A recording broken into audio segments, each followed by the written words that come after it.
All right. Good morning, everyone. Thank you so much for joining us. My name is Carrie Evans. I'm an assistant professor of social work at UMBC, University of Maryland in Baltimore County. We are really excited to have you here today. I'm going to give just a brief intro, kind of situating us to why are we here, why are we having this conversation, and then I'll hand it off to our esteemed guest.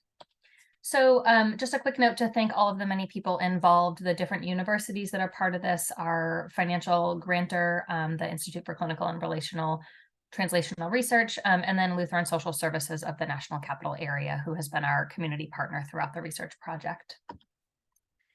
Why are we here? So over the past year, a handful of us have engaged in research around access to higher education. And a lot of what we found were barriers. So we did a few things. We did focus groups and interviews with staff members. 82 refugees participated in this, as well as 19 staff members. We had 43 additional people that participated in an online survey, and then a handful of staff and refugees that participated in resource mapping, identifying who were the community players. And from this, we found a couple key things. Some of the barriers to accessing higher education included navigating the scholarship and application process, access to financial resources, and just the cost of attendance, and then recertification needs. So you'll notice that the first two here are both being answered by today's webinar. What we're trying to do with part of this is that we don't want to just do research and tell you all that here are the issues, here are the problems, right? That's not helpful. So the social worker in me is passionate about doing something about it. So we're hosting this webinar and a few others, which I'll tell you about at the end, to help give you the answers to the problems that we identified. The second, through the staff interviews, we found that there was a lack of access to information for refugee clients. We found that resettlement agency staff just didn't quite know the process themselves. They didn't know how to answer the questions. And again, recertification. So again, you see that this one here in the middle around kind of lacking the information is just going to be really relevant for what we're talking about today. And then lastly, from the online survey, 61% of the people that took it said that financial was one of the main barriers they experienced. 17%, and 67% said that they needed information on scholarships and higher education finances. The link is here and we'll put it in the chat later, but if anyone wants to take our survey, you're also welcome to participate at this point in time. So just a quick note as I kind of transition us out here. We're going to be recording today's session that has already begun. If you have any questions that you want to ask, we encourage you to do so. You're either welcome to type them in the chat or to use the raise your hand function, and then we will unmute you so that you can go ahead and speak. With questions, I would encourage folks to not make it extremely personal, and because we are recording and we are planning to share this out later on to a larger network of folks, but to kind of generalize your question about people with this type of status or people in this situation. If you have a very individual question, that's something that we can perhaps help you find someone in the state wherever you are to answer that more later. And then we'll come back together at the end after the Q&A, and I'll tell you about some of those additional webinars that we have coming up. So with that, I will stop sharing, and I'm going to introduce you to Gustavo Minaya, my apologies, who is here today as our guest speaker. He brings a wealth of knowledge in this area.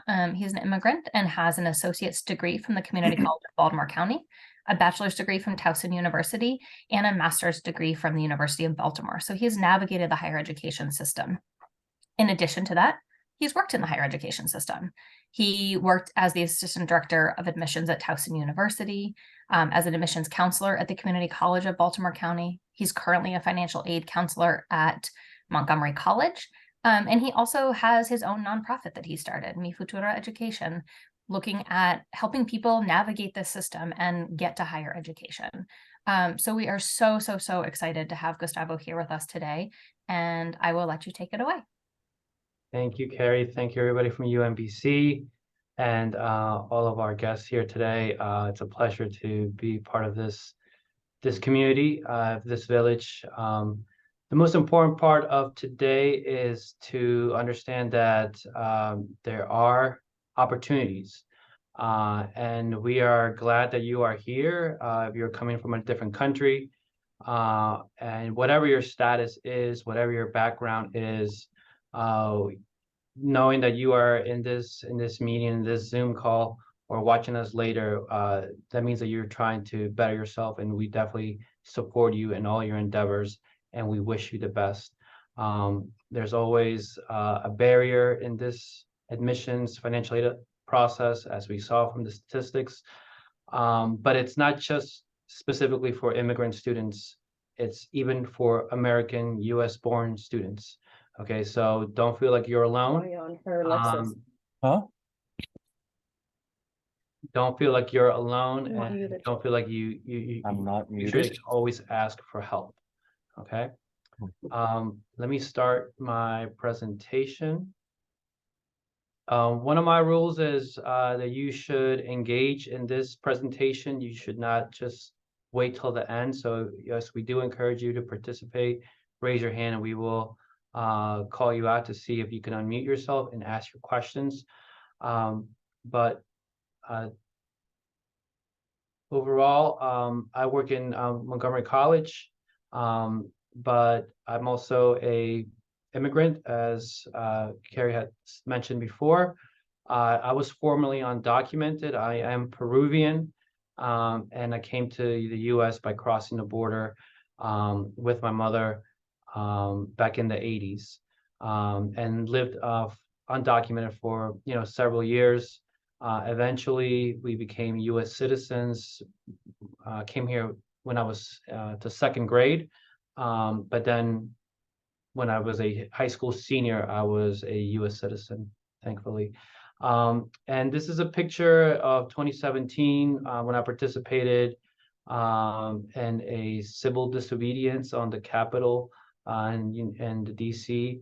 I'm over here towards the left, and after this participation, we were taken through the Capitol Police and arrested and fingerprinted, just to demonstrate that we are all trying to defend the rights of DACA students and other immigrant students as well, or immigrant folks in general. This is a picture of a college fair that I was hosting for Hispanic students in university and the Community College of Baltimore County, mainly from Baltimore and Baltimore City, Baltimore County. So this is very close to me. I'm glad that I am here. So again, thank you for this opportunity. Okay, I want to start first with just a bigger macro look of what the process is, the journey through higher education in the U.S. There's typically two paths to start your journey to receiving your degrees. Okay. Number one, you first have to earn a high school diploma, either in your country or in the US. After that, you have an option of attending either a community college or a college or a university. The difference is that mainly is that at the community college, admissions to get into the college is open to everybody, regardless of your immigration status. You can be admitted based on the fact that you have a high school diploma or a GED, which is a state diploma as well. Okay, so everyone is admitted. Okay, and the highest degrees that community colleges can offer are associate's degrees. They have certificates, and then they have something that's called a degree that's called an associate's degree. Okay, and if you have it, if somebody can help me with the questions that are on the chat, if that could be helpful as well, they can let me know. And after you earn your associate's degree, you can then transfer to a university, and at that university, like UMBC, you can earn a bachelor's and then move on to your master's or go for a PhD. So whatever that university offers. So this is one path. Or if you also have another option of graduating from high school and then going and applying to a university. Now, when you apply to a university like UMBC or Towson or University of Maryland College Park, their competition, it is competitive to get into it. So it's not guaranteed that you're going to be admitted just because you apply. Okay. They will look at your previous academic grades from high school. If you have a previous degree or a previous degree from your own country, they will look at that to determine if you can get admitted to their university or college. Okay, so admissions at a university is competitive. Okay, and they offer bachelor's degree, like I said before. Okay, my path after high school, while I was at high school, I'll be honest, I had like a C average, so I was not a really strong student. There's A, B, C, D. I was in the middle. I was an average student. I wasn't above average. I wasn't below average. I was just average. I applied to 5 universities when I was in my last year of high school. And out of those 5 universities, 4 out of the 5 denied me admissions. They said, no, you cannot come to our college. They sent me a letter. You're not ready. Maybe, take some time and think about applying at another time. Towson University was one of the universities that denied me admissions. University of Maryland was one of the universities that denied me admissions. A university in Florida, because I wanted to be by the beach, also denied me admissions. So at that moment, I realized that it was my own fault. Okay, that my performance in high school was impacting me, and these doors were closed for me at the time. Okay, so I reevaluated myself. I changed my attitude about education, and I attended the Community College of Baltimore County. Thankfully, I had a high school diploma, and they allowed me to study at the community college. And that's where I changed my attitude, got better grades and all that, got my associate's degree, and then transferred to Towson University. This process took 4 years, 2 years because I went full time at the community college, and then the classes and the credits that I earned at the community college, then transferred to the 4-year university. So I was just halfway done by the time I was finishing this associate's degree. And then it took me another 2 years to finish my bachelor's degree. So I do want to say that because, in this process, you may get accepted, you may get denied, but it's not the end of the world. Okay. So I just want you to at least hear from my own personal experience that there are possibilities to, still go to college, regardless of your background, regardless of your immigration status, and regardless of what your grades were prior. Okay. Does anybody have any questions about this graph right here? Okay, are there any questions on the chat? Okay. All right. So most of our concern is not just going to getting admitted. After you get admitted to the college, another concern is how much is it going to cost, okay? And the word for that in this American system is called tuition. So I want you to make sure that you understand or write this down, because you can Google or search whatever tuition you are looking for at whatever university or college you are planning of attending. So for example, I have here the annual tuition for Montgomery College. That's where I work currently. And you will find the tuition on the website of that college or university. But for Montgomery College, for a year of classes going full time, it's about 4,314. And if you live in Baltimore County, there's a community college called the Community College of Baltimore County, CCBC, Community College of Baltimore County. This community college, their tuition for a year is about $4,000 as well. Okay. And then I have examples of other universities in the state of Maryland. Morgan State University is about 8,000, Towson's at 11,000, UMBC is about 12,000. Johns Hopkins is a private university. Notre Dame is a private university. Loyola in Maryland is a private university. So there are community colleges, like the first two here. There are universities like Morgan, Towson, UMBC, that are universities that are mainly funded by the state of Maryland. So they're called public universities. So these three are public universities. And then there are several private universities in the state of Maryland. Okay, so the difference is that the private universities have one price for all students, whether you live in Maryland, whether you live in another state, they have one price. Okay, so this is just an example of students that are Maryland residents, for example. Okay, does anybody have any questions here?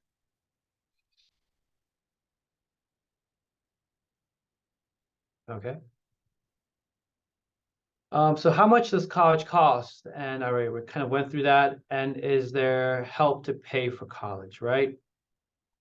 So the universities and the colleges, we charge students based on how many credits they're taking. Okay, so think about the college as any other business. Okay, you are the customer, you're coming to the college, which is a business, and you're buying classes. And some classes are 3 hours, some classes are 4 hours. Those hours is what we are charging you. And we also call those hours credits. Okay, so, you know, if in the tuition, so there's like, if you have, this is an example for Montgomery College, for example, these are the hours that you can take for one semester, and the tuition rate for each hour. Okay, so if you are taking, most classes in the US are 3 credits. Okay, most classes in the US are worth 3 credits.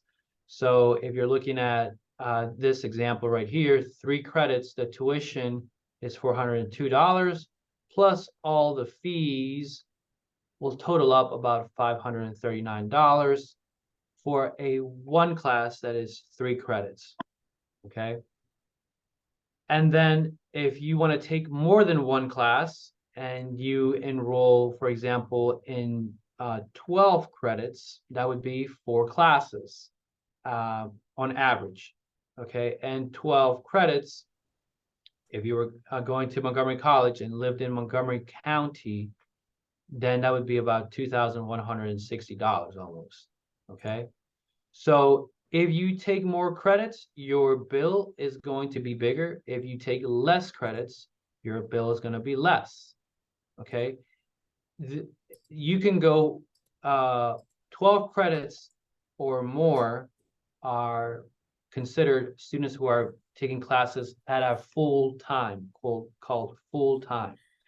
If you're taking less than 12 credits, you are considered to have a part-time status. Part-time. You can choose whatever classes you want to take. You can take 12 credits, you can take 6 credits. It is totally up to you because you are the customer that is responsible for this bill. Okay, so how many credits do you need to earn an associate's degree? Okay, I'm going to go back here. A community college awards an associate's degree. In order to receive an associate's degree from a community college, you need a minimum of 60 credits. That's 60 credits. Okay, if you're going for a bachelor's degree, okay, at a university, the minimum number of credits that you need to earn this bachelor's degree is 120 credits. 120 credits. Okay, so half of those 120 credits you can finish at the community college, most on average. Okay, so what is the tuition for 60 credits? You would multiply 130, or this number right here, 203 times 60. Okay, now if we had the price for a university here, we would multiply the 1 hour to total tuition and fees times 120, and that would be your total cost for the however many years you are taking those 120 credits. Let me know if I'm kind of losing you. I know this is the part that we have to pull out our calculator sometimes, and it's a little bit confusing when I'm speaking about this, but please let me know if you have any questions or if I can clarify anything. Okay. So we charge you basically per hour, also known as credits, okay, overall. So now you know that this is the problem. You have to know what the problem is to find a solution, okay? So is there help to pay for college? Yes, yes, there is. There are two types of help. There is number one, the federal financial aid, So basically financial aid that is for students that's coming from the U.S. Department of Education from Washington, D.C. Okay. There's also help for financial aid for undocumented students, okay, who are not U.S. citizens or permanent residents, or you're not a refugee and you're not asylum. You would be considered an undocumented student. And in the state of Maryland, there are two opportunities that if the student has all the requirements, they would be eligible for financial aid, okay? Both of these require specific requirements. Both of them have their own application process. I'm going to dive into those in the next slides, okay? So first of all, I wanted to show you where did this money come from, okay? And this is mainly geared towards Montgomery College, but it has some general information, okay? So, for example, the federal financial aid, this is from, federal means like the entire US, the nation of America, USA, okay? The federal financial aid, the application in order to receive or to apply for this federal financial aid is called the Free Application for Federal Student Aid, also known as FAFSA. FAFSA, okay, is the acronym for the application to apply for federal financial aid, okay? If you are a Maryland resident and you want to be considered for financial aid from the state of Maryland, then the organization that has all this money to give you is called the Maryland Higher Education Commission, also known as MHEC, okay? So this is the office, the organization within the state that follows all the process and awards the students with financial aid. At Montgomery College, the colleges themselves have also their own money to give, their own scholarships to their own students. Yeah. And at Montgomery College is through the MC Foundation, and the application website is called Academic Works. Okay. So be mindful that, UMBC has their own foundation, their own scholarships for UMBC students, okay? So this is open to students that are going to any college or university, okay? When you do this application, you will list all the colleges and universities that you want to receive this information. Same thing for Maryland. This is in this application, you will include all the colleges and universities that you want to go to, and then Maryland will send the money to them. But each college and university has their own money, that has their own funding for scholarships and grants. Okay, so then after you apply for federal financial aid, if you're eligible, after you apply for state financial aid at Maryland or wherever state you live in, then you should also ask what the scholarships are at your specific college or university, okay? And then the last source of financial aid can be private sources, such as your parents, your grandparents, your uncles, your own savings. There are also organizations like Coca-Cola, like Home Depot, like Disney, like companies that have that businesses that have scholarships for students. There's many scholarships that are private scholarships from these specific businesses or nonprofits that are available to students as well. But again, all of these scholarships, all of these applications require some sort of, immigration status, sometimes an application process. So you have to be very organized and understand, what those are, and make sure that you're keeping all your application documents together in a orderly fashion. Okay. So this is just an example of where the money can come from.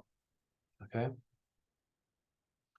So I'm going to start talking about the first one, that's the biggest one, which is federal financial aid from the FAFSA. So this, I'm going to go through these requirements for federal financial aid. So this is federal. When you think federal, think about the entire country. This is organized by the folks in Washington, D.C., basically, okay? So in order to be eligible for federal financial aid, you must have some of these immigration status. You must either be a U.S. citizen or a permanent resident with a Social Security card. And if you're not a U.S. citizen and you're not a permanent resident, then you must show on your USCIS documents, your immigration documents, one of the following statuses or designations, such as refugee, I must say asylum granted, or Cuban Haitian entrant, or conditional entrant before 1980. Or if you have a T visa, if you're a victim of human trafficking, if you have this type of visa, or also students who have a parole, okay, parolee, okay, and then also recently, because of the unfortunate things that are happening in Afghan, we have opened up other categories. Okay, not us, but the U.S. Department of Education and the government, the federal government, have opened up these other categories.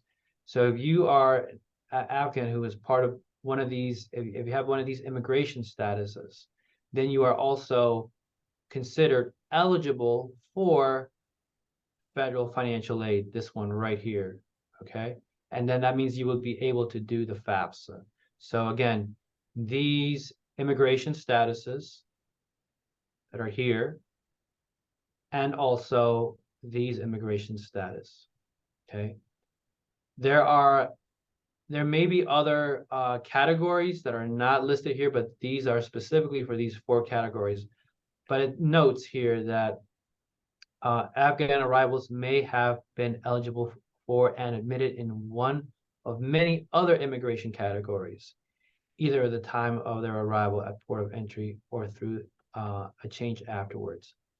So all this means is that basically if you have another category that's not fitting one of these, if you're coming from Afghan, I would still go through the process of applying for federal financial aid, and let the process determine whether your specific immigration status does actually qualify for federal financial aid. Okay. Like I said, because there's too many for me to kind of discuss, and I am not an immigration lawyer, and I don't work for USCIS or SAVE. So by you simply doing the application, it puts you in consideration. The system in the background will communicate with the immigration folks, and the immigration folks will notify the university or the community college if your immigration status actually does qualify for federal financial aid. And that goes for all these other categories, okay? So I'm hoping that you do qualify, but there may be in some instances that you may not qualify. You will be notified by the university, probably by the financial aid office in that college or university. Okay, and we will talk about it a little bit, the financial aid office a little later. Okay.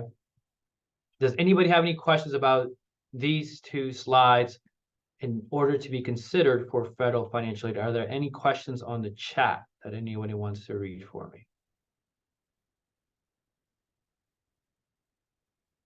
Okay. How about this? If you like what you are hearing, if you are learning something new today, on your Zoom button, there is a reaction button where there's like happy faces, there's a clap, there's a thumbs up, there's a sad, if there's a sad face, please let me know. But in order for you to participate, I just want to make sure that you guys are learning something new. If you would help me with giving some sort of reaction.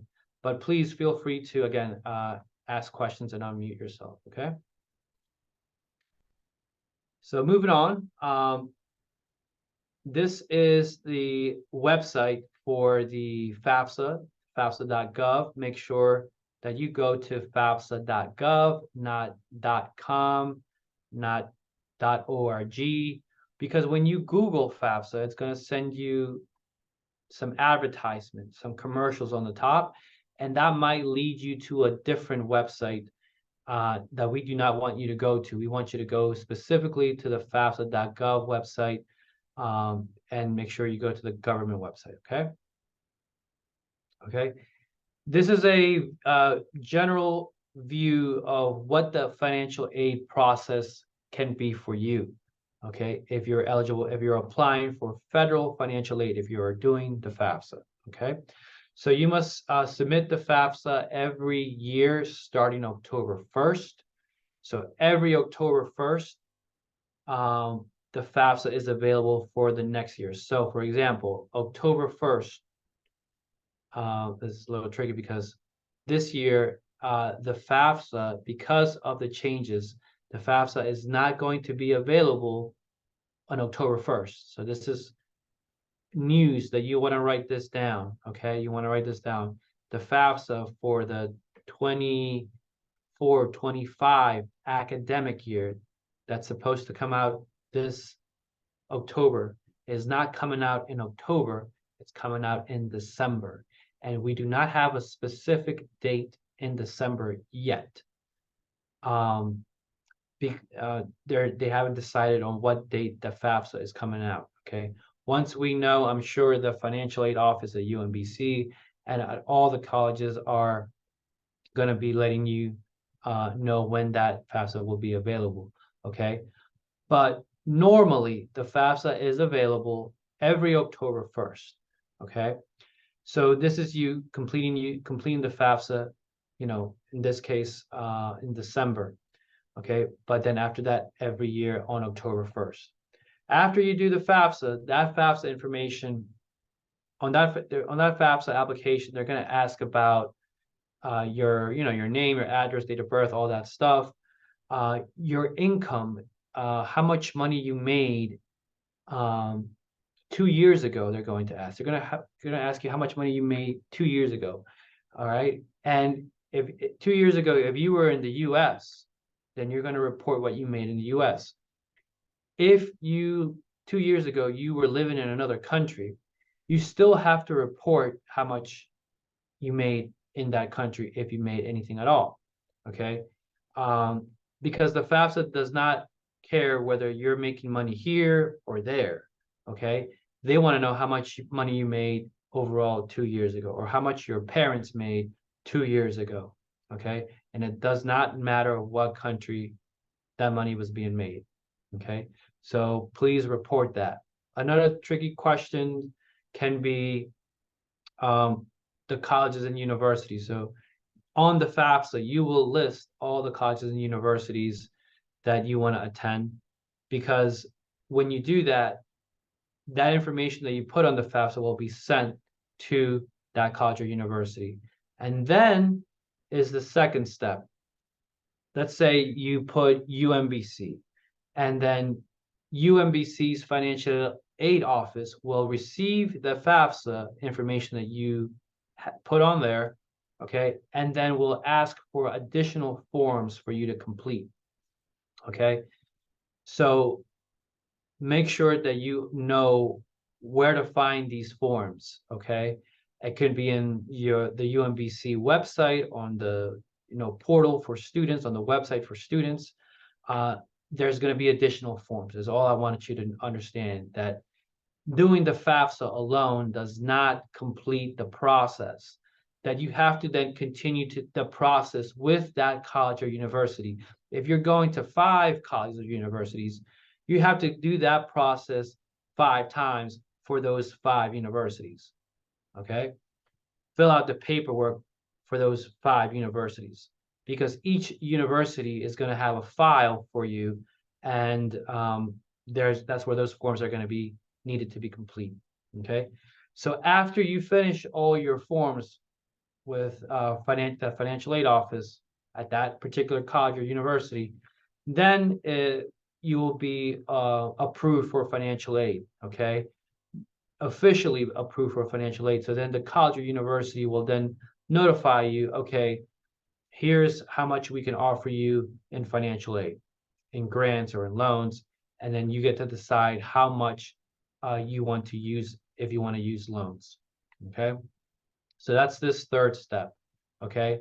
And then disbursement of this money happens usually 4 to 6 weeks after classes have started. So let me put this in real life right now, okay? Let's pretend that you did the FAFSA, you did all your forms, you got your financial aid approved, you can see it on the school's website, and you have also registered for classes, you have a bill because you registered for those 12 credits, okay?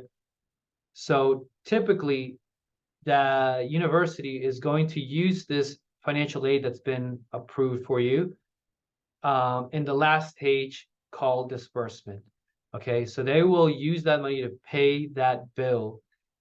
The timing usually is after classes have started. At Montgomery College, it's usually about 3 to 6 weeks after your classes have started.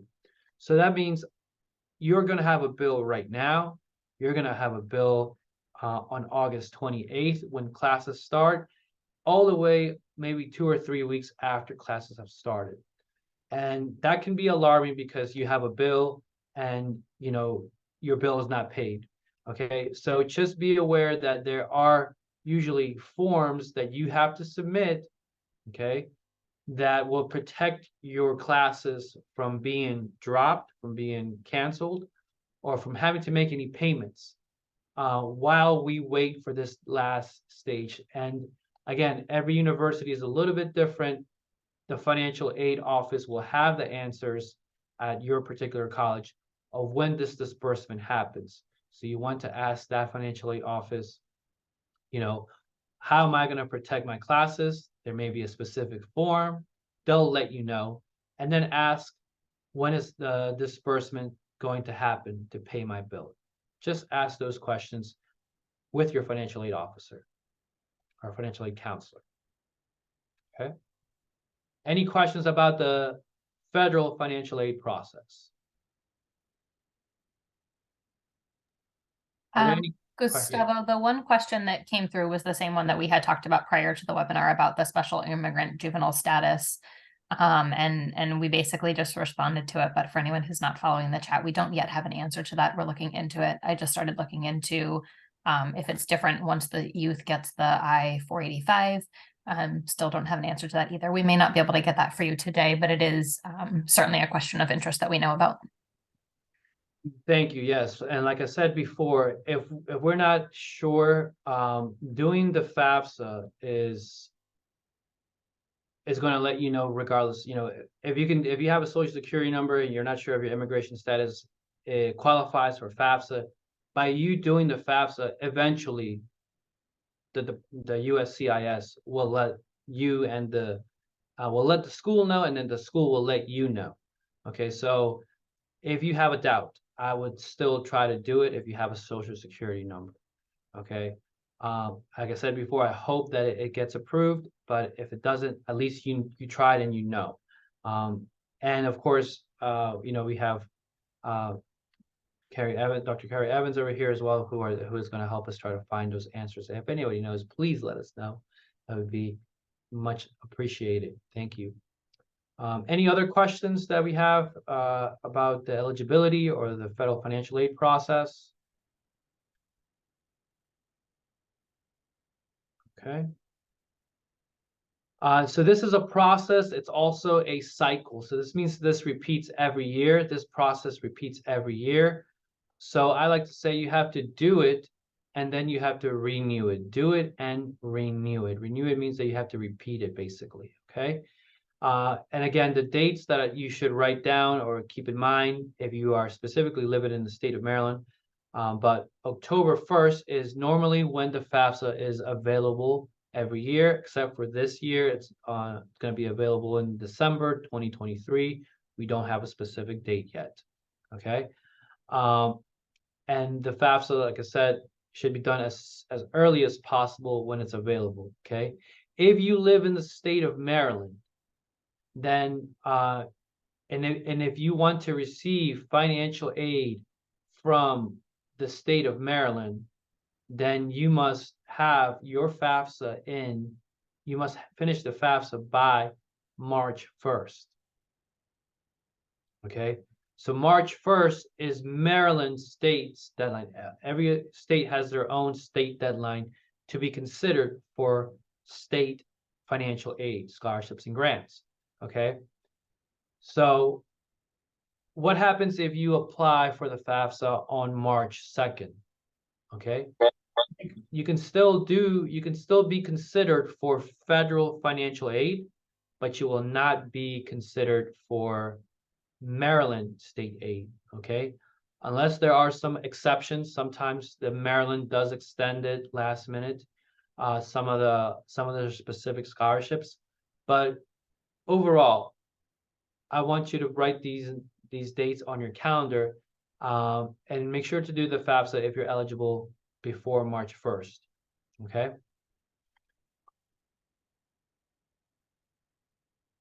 After you apply for financial aid, what kind of financial aid? What is financial aid basically? Okay. There are several types of financial aid. Number one being grants. Okay, so grants basically is just free money that the government is giving you as a discount to use to go to college or to a university. Okay, you do not have to pay that money back. Okay, this is the actual definition, financial aid, that typically based on need. When they say based on need, what they're referring to is that if you make a lot of money, you're not going to get a lot of grant. If you make a little bit of money, then you're going to get more grant because you need it. Okay, so that's what they're talking about in based on need. Okay, and typically does not have to be repaid. Okay, then there are scholarships. Scholarship is also free money, but it's not based on how much money you make a year or how much your parents make a year. It's based on your academic performance. So if you are an above average student, not average, but above average students, you probably will be considered for scholarships. And there's different kinds of scholarships for different majors and different populations. Okay. There's also financial aid called work study, which basically you have to work on campus typically and get paid like a real job. And that money can be used for your living expenses, for your books, for your classes. But basically, it's like working on the college. I was a work study student. I worked on campus and I got paid from the college. I was kind of like an employee of the college, but I was a student. Okay. Then there are loans. So the government will also offer you loans. You will have to pay this money back with interest. Okay. So your job is to get as many grants, as many loans, and even if you can work also on campus through the work study program. Okay. All of these can be discussed at the financial aid office at the university that you are going to or community college that you're going to. Okay. Does anybody have any questions about the types of financial aid? So you apply for financial aid using the FAFSA, and then the government and the university that you're going to is going to offer you some of these types of financial aid. Okay. Some of you may be offered grants, some of you may not be offered grants, some of you may be offered scholarships, and some of you may not be offered scholarships. So everybody's going to be a little bit different.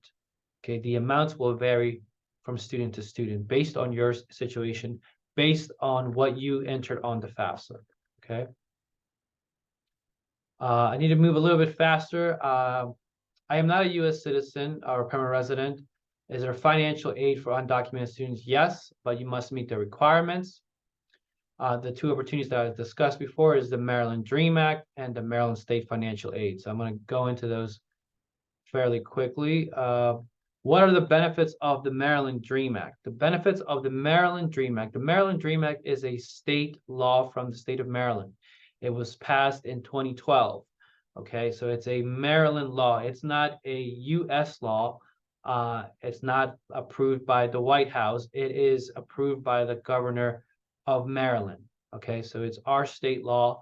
And basically, if you're an undocumented student and you apply to a college or university, or they're going to charge you as a out-of-state student. So there's a tuition rate that I showed you before for in-state or in-county students.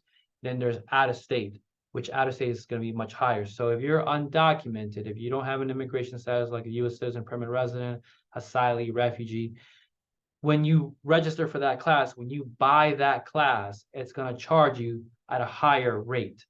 So the Maryland DREAM Act, the purpose of it, the benefit is to charge you as an in-state student instead of an out-of-state student, instead of an international student, to charge you as an in-state student. And the requirements, well, let me tell you just how do you apply. This process is between you, the student, and the college. There's got to be somebody, an office that is responsible for reviewing the application of the Maryland DREAM Act students. Okay, the requirements are usually that you need to have 3 years of taxes in the state of Maryland, graduate from a Maryland high school, or earn a GED from the state of Maryland, and if you're a male, that you must register for something that's called selective services. Okay, so you must bring your taxes or your parents' taxes. They must file for 3 years. You must bring your high school diploma from the state of Maryland or your GED from the state of Maryland to the office. And then they will then change your rate from out of state to in-state. And that'll save you thousands of dollars because it's, 3 times as much as a regular in-state tuition cost. Okay, so that is the benefit of the Maryland DREAM Act. It's going to save you money. It's going to save you money. Okay.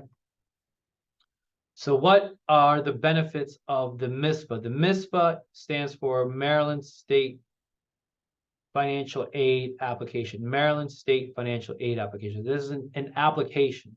This is simply an application. This is not a scholarship. This is not a grant.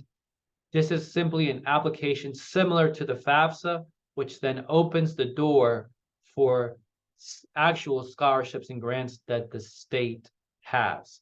Okay, and there's about 19 different scholarships that the state has now opened to undocumented students by using the MISFA. Okay, and that's where you're going to get money from. So this process, okay, is between you, the student, and this website called MD CAPS, MD for Maryland CAPS, Maryland College Aid Processing System. If you want to Google MD CAPS, it'll take you to this website, and you will do the application. The MISFA application is inside this website. You'll have to create an account, and then you will start filling out the MISFA, which again is an application that opens the door to all the scholarships that the state has. Okay. So again, the Maryland Dream Act will save you money, and the MISFA will give you money. The requirements for the MISFA are that you qualify for the Maryland Dream Act. So if you qualify for the Maryland Dream Act and the college approves you for in-state tuition, then that's basically the same requirements that the MISFA application has you do.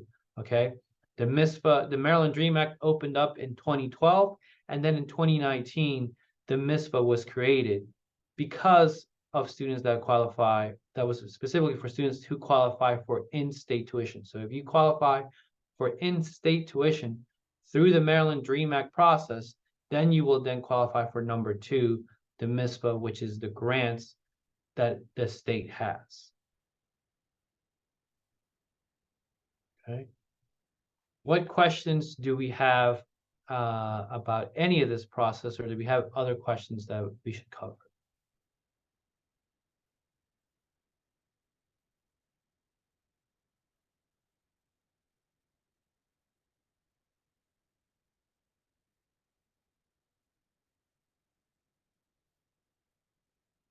Is there anything else you want to add, Carrie? I think that was Okay. extremely helpful. So thank you, thank you, thank you.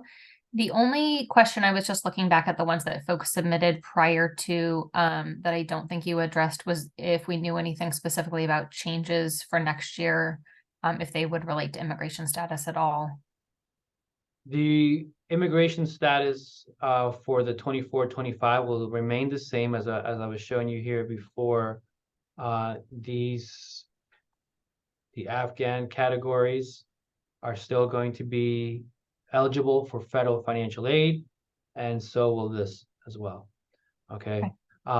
Moving forward, there are some students that are U.S. citizens or refugees, but their parents are not refugees or asylum yet, or they're not U.S. citizens. So the students are what they call documented, but the parents are not. They can still do the FAFSA. Okay, so as long as the student fits one of these immigration categories here or here, then the parents can also continue to do the FAFSA starting 24-25.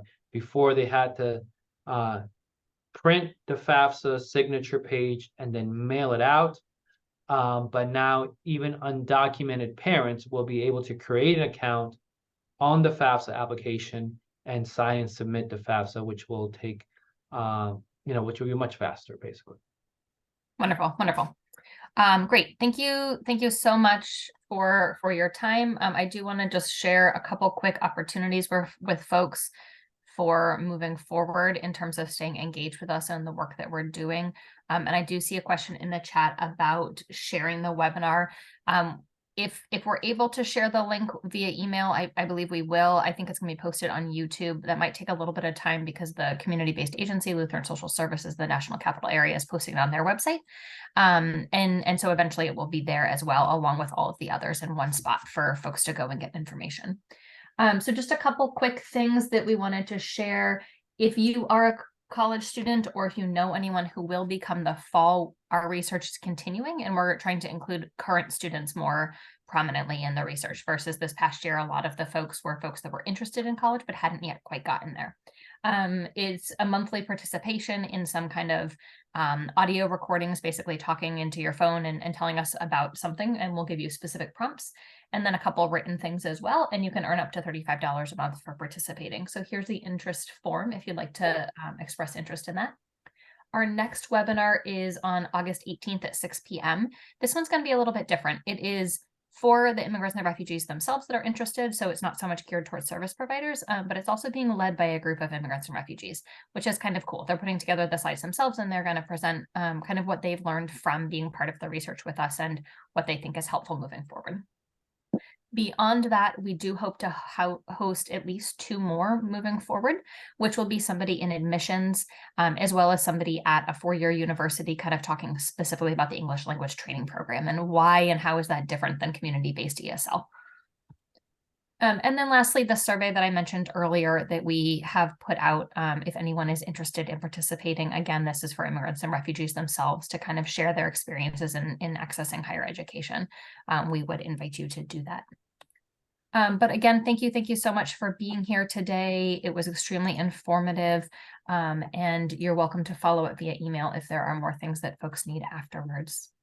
But it is 12, so we want to respect your time. No problem. My pleasure. Thank you for hosting me and everybody here. This is very valuable. I appreciate your time. Thank you so much. Thank you, everyone. Oh, there is a question about evaluating credits from foreign countries. Most universities use the company called WES, World Education Services. I put the website on the link. So World Education Services evaluates credits from other countries. You do have to pay a fee. There are other companies as well that evaluate credits from other countries, but most universities do not evaluate your credits in-house. They make you use a company that only works on that. WES is one of the most respected companies that does that. Okay. So yes, follow their instructions on their websites. I have a question. Yes, what's your question? This is Wahida. I'm from Afghanistan. We evacuated in 2021 from Afghanistan, and now I'm living in Maryland. So my question is also the same, like how we can evaluate our degrees from our country, like from Afghanistan, because I have a law degree from my country, and I want to evaluate it and see that do I need to study more credits for or I can directly start my master's degree. And the problem is that I already find the ways world education services, but when I went there, they said from state of Maryland, we are not evaluating degrees from Afghanistan. So you should go to the Upwardly Global or Montgomery College. So when I talked to Upwardly Global, they said, oh no, we can't help you because you're working. We can evaluate it for you. So I'm like, I don't know what to do, like how I like can evaluate my degree. If you're Because that's so important for me, and I'm like, I'm alone here, I'm working, and I should pay all my expenses like rent and all the expenses are on my own. So then I need to evaluate my degree and see that if I can continue my education as well. Right. Thank you for all that. I appreciate it. So, yes, there are situations where West does not evaluate or that does an unofficial evaluation that they ask other organizations around, like nonprofits around, to do that. If you're working, if you're trying to attend Montgomery College, that's where I work at. I'm going to put my email on the chat, and maybe we can continue the conversation there since you have something specific. But if this happens to you and you go to another university or college, definitely speak to, this is so new as well. So the financial aid office is usually where you should start at your college or university. They may have an answer to a similar situation as yours. They may not. Again, this is where we're learning through this process. But you know, maybe we can talk to other nonprofits that may not require that the student not work, you know. So there just needs to be changes to address specific situations like yours. It's not perfect right now, but it may take some time. But overall, I used to evaluate evaluations from World Education Service when I used to work at Towson University. And you know, there's some credits that transfer and some credits that don't transfer. Okay, so For example, if you took English in your country, that's not going to transfer at a university here. Okay, so you still should take the classes here, at the Montgomery, at the university or college that you wanted to go to, because a lot of credits don't transfer, unfortunately. You may have a degree, but a lot of those credits are specific to your country. For example, a student who's taking classes at UMBC and then transfers to Towson University, all those credits don't transfer even within the state. Okay, so imagine if you're coming from another country, you're taking classes. Yes, some classes do transfers, like the math classes and some science classes and stuff like that. But when you're in a specific program, you may still need to you may need to redo most of your credits here in the US. Okay. If you're a refugee and asylum granted, the most important thing or you're Afghan with one of those immigration status, the most important thing is that you're very fortunate because you can apply for federal financial aid and maybe even state financial aid. So the money part, which is the other concern, can be handled with your immigration status, thanks to your immigration status. Okay, so keep in mind that if you don't get your evaluation, then guess what? You can just gonna have to start here. Okay, and keep it moving and apply for financial aid and get the grants and scholarships. And yes, you will eventually get to your destination as well. So, can I how can I if I can contact Montgomery College, they will help me with evaluating? No, I can't say no. We don't evaluate at the college, but I put my email. I'll put it up again on the chat. So check my email is gmanaya@montgomerycollege.edu. Yeah. So just continue to email me with your name, your full name. Not sure if you applied, but then we can have a private discussion outside of this. Okay, good. Okay.